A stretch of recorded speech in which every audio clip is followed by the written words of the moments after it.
90% લોકો અન્યાય વિરુદ્ધ એટલા માટે નથી બોલતા કારણ કે એના માટે મોઢામાંથી માવો અને ગુટખા થૂકવી પડે. જો મિત્રો તમને ઊંઘ ન આવતી હોય ને તો જાગો અને ઊંઘ આવે ત્યારે હુવો. બાકી મારી પાસેની કોઈ દવા નથી. એક ભાઈએ ડોક્ટરને અડધી રાતે ફોન કર્યો કે સાહેબ મારી દવા પીવાનો ટાઈમ બદલાવી દો, મારાથી અડધી રાતે ઉઠાતું નથી. એટલે સાહેબ કે અડધી ગોળી રાત્રે પીવાની છે, અડધી રાત્રે ગોળી નહીં. એક મેડમ છોકરાઓને કહેતા હતા કે ન્યૂટને બગીચામાં ઝાડની નીચે બેઠા બેઠા ગુરુત્વાકર્ષણનો નિયમ શોધ્યો હતો. એક છોકરો ઉભો થઈને કે મેડમ અમે ઈ જ કહી છે કે અમને બગીચામાં બેહાડો, અમે કાંઈક ને કાંઈક તો ગોતી જ લેવું. પત્ની રીસાય તો પિયરે વહી જાય, પણ પતિ રીસાય તો બિચારો ક્યાં જાય ખબર હોય તો કયો. પત્ની ઘરે ન હોય ને તો ઘર ખાવા દોડે, અને પત્ની ઘરે હોય તો ઈ મારવા દોડે છે.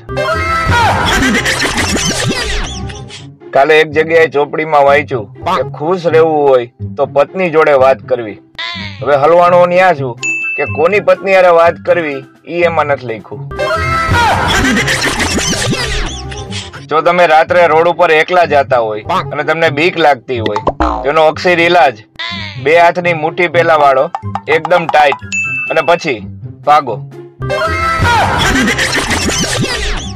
એક ડોક્ટરે ચેકઅપ કરી અને દર્દીને કીધું કે બાયપાસ કરવી પડશે. પછી દર્દી આજુબાજુ જોઈ અને કીધું કે જે ઓલી લીલી હાડી પહેરીને આવી છે ને એને મેં પાસ કરી. અરે ડોક્ટર કે એમ બાયપાસ નથી કરવાની, બાયપાસ સર્જરીની વાત કરું છું. હમણાં એક પત્ની કોર્ટમાં જજ આગળ ગઈ કે સાહેબ મારે મારા પતિ હારે પાછા લગ્ન કરી લેવા. અરે સાહેબ કે બેન તમે હજી છૂટાછેડા લીધા એને અઠવાડિયું નથી થયું ત્યાં તમારે પાછા લગ્ન કરી લેવા. ઓલી કે હા છૂટાછેડા પછી બહુ ખુશ લાગે છે, મારથી સહન નથી થતું. અલગ અલગ મેસેજ કરતી પ્રજાતિ જોવો સાહેબ. હા કેવા વાળા, યસ કેવા વાળા, યો કેવા વાળા, કેવા વાળા અને છેલ્લે કેવા વાળા. એક તો આપણે આપણા હતર કામ મૂકી અને કોકનું બાંધણું જોવા જાય ને ન્યા વળી ઓલા કહેવા માંડે કે હાલો હાલો કાંઈ નથી ખોટો ટ્રાફિક કરવામાં. હમણાં એક ભાઈ મને મળ્યા, મને કે મારે લવ મેરેજ કરવા છે પણ ઘરના માનતા નથી. મેં કીધું ઘરના એટલે કોણ કોણ છે? તો કે મારા મમ્મી પપ્પા અને મારી પત્ની. અરે મેં કીધું તારી ફાસ્ટ ફૂડ ખાવાથી માણસ ફાસ્ટ નથી થઈ જતો, એવી જ રીતે સ્માર્ટફોન વાપરવાથી માણસ સ્માર્ટ નથી થઈ જતો, પણ લૂઝ મોશન થવાથી માણસ લૂઝ જરૂર થઈ જાય છે. એટલે આવા તડકા ને ગરમીમાં થોડુંક ખાવા પીવામાં ધ્યાન રાખવું અને લગ્નમાં ઓછું ઝાપટવું. અચાનક મોઢા ઉપર ખીલ નીકળે ને એટલે સમજી લેવાનું કે ક્યાંક ફંક્શનમાં જવાનું થાતું આવે છે. 4 મિત્રો ટ્રેન પાછળ દોડતા હતા.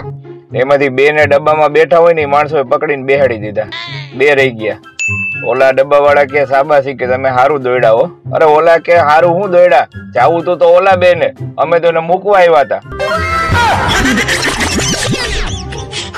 એક બેન એક્ટિવાની બેટરી બદલાવા ગેરેજ વાળા આગળ ગયા.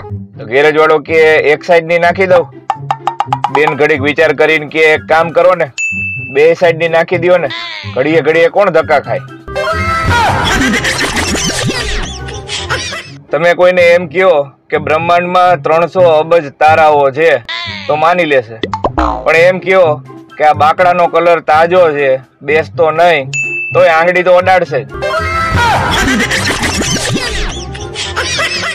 ગમે એ છોકરીને પૂછો તો કે અમે તો મોડર્ન જમાનાના છીએ, તો અમે હું કઈ હડપિયા સંસ્કૃતિ માંથી આવી છીએ?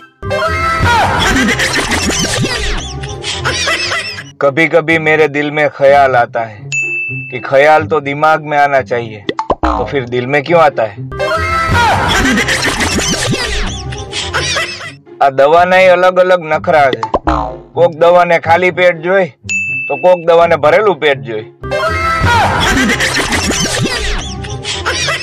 સોસાયટીમાં ચોરી થઈ હતી તો બધા ભેગા થઈને વિચારતા હતા કે ચોરી કરી કોણે હશે?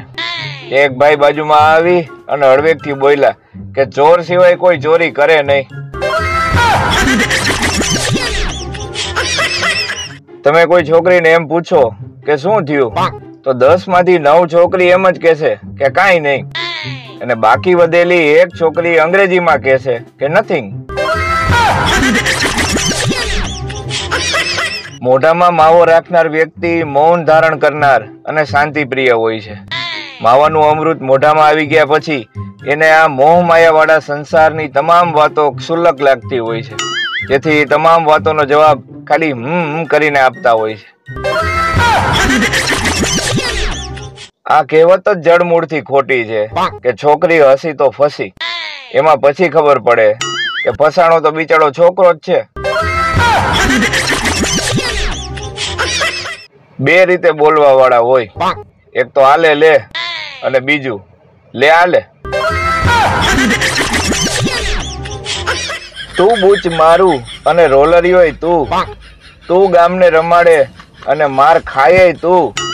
તારી નજરમાં તને શું સમજસ, ટાયરમાં ફસાણો ઈ પંચરનો કાંટોય તું.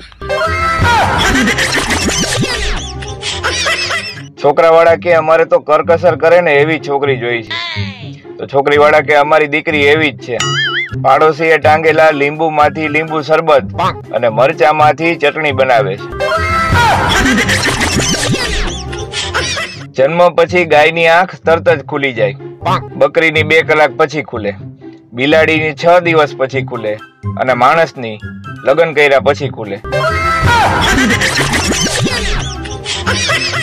તમે આવ્યા અને જીવમાં જીવ આવ્યો. આમાં કવિ વહી ગયેલી લાઈટ પાછી આવવાની વાત કરે છે.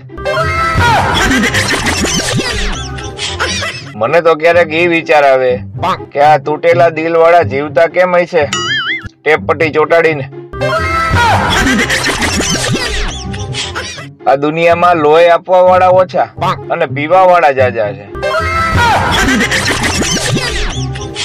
તબલામાં તાલ નહીં, મંજીરામાં માલ નહીં અને રાજકોટની છોકરીમાં પાવરનો પાર નહીં. એની બહુ આદત પડી ગઈ છે યાર.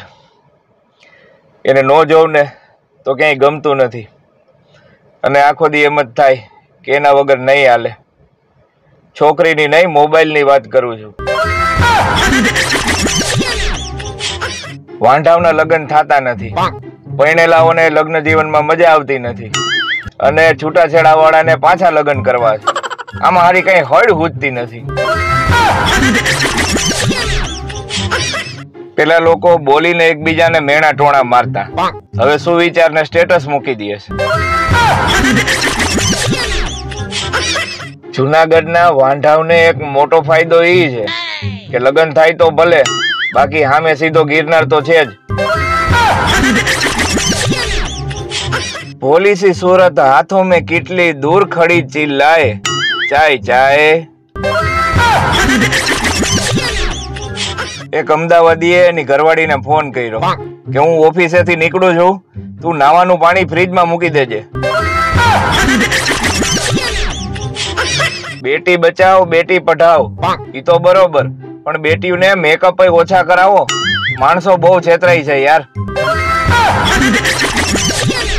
ઉનાળામાં ભર બપોરે ઊંઘ ના જોલા અને હાંજે ડ્રાય ફ્રૂટ ગોલા. ખાવ બાપલિયા ખાવ.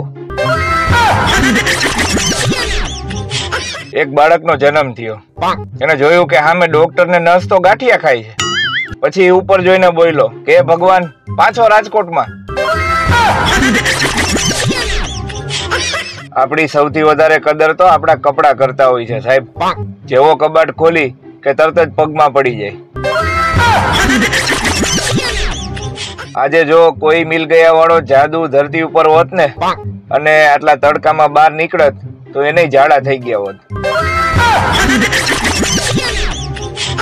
ઘરવાળી કે ઉપરથી બેગ ઉતારી દો ને, હાથ ટૂંકો પડે છે. મેં કીધું જીભડી ટ્રાય કર. ભાઈ તારા લગ્ન કેમ ઝડપથી થઈ ગયા? એવું તારી ઘરવાળીએ તારામાં શું જોઈ લીધું તું? મારામાં નહીં, મને જોઈ લીધો તો ઘરનું કામ કરતા.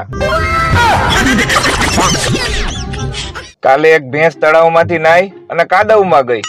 પછી મને વિચાર આવ્યો કે આ તો બાયુની જેમ મેકઅપ કરવા ગઈ લાગે છે.